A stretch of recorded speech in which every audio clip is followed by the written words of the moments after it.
Good evening, Internet. Still very tired today, so this might not be a long one. Um,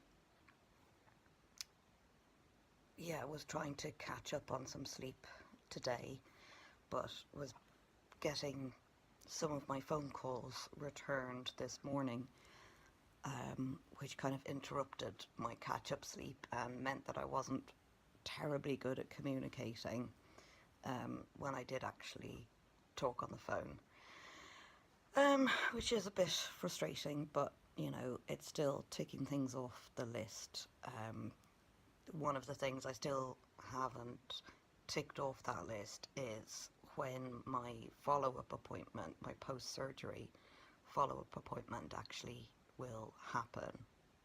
It's supposed to be 6 weeks after the surgery, which was on the 23rd of April, so it should be in early June when I get the follow-up. And then I can put the other things in place for my recovery, like physio and psychotherapy, which I'd set up for part of the recovery as well. I have to say I am somewhat in love with my new wheelchair.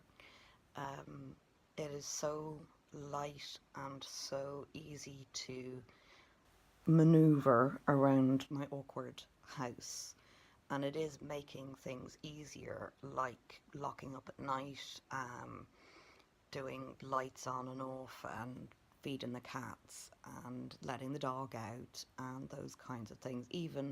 I have even been known to put the kettle on myself, not on myself, but put the kettle on, myself, and bring a flask of hot water back over to my little sofa nest with the use of a lap tray.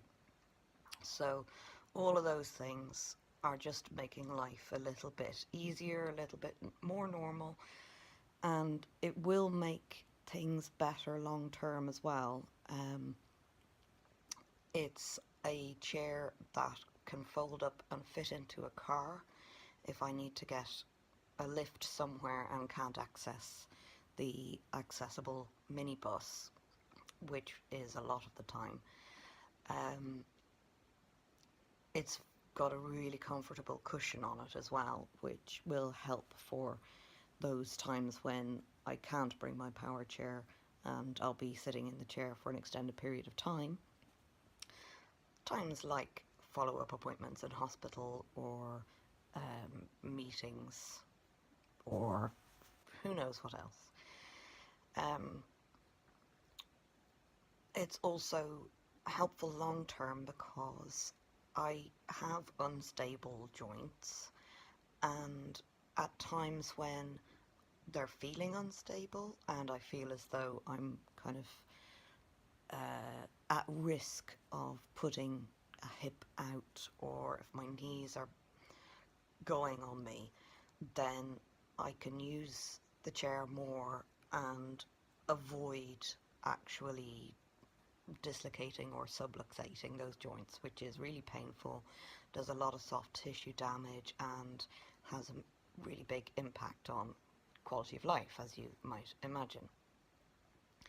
So that's really positive. But yeah, still really tired, and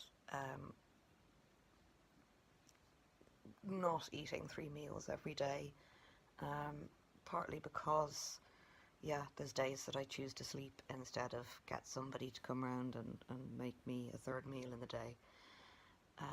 But also just, there's only so much I can ask friends to do. So, that's most of what I can think of for today. I still haven't filled out my postal ballot. There's loads of candidates who I just have no information about, and they're not very good at having informative websites. Even the printed campaign material that they put through my door, even when I can get a PA to read that to me, it's still really uninformative, and you have to kind of deduce what their positions are on particularly contentious issues by checking their social media posts. And that's not a good way to be making decisions about how to use your vote.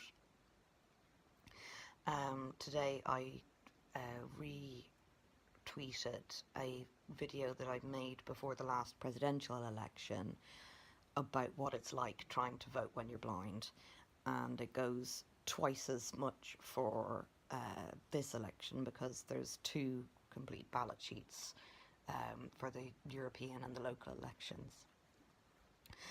So yeah, at the moment, half in love with my wheelchair and half obsessed by politics, but that's no real news to any of my friends. I'm going to really try and get an early night tonight because I'm just not sleeping enough. So good night out there, internet, wherever you are.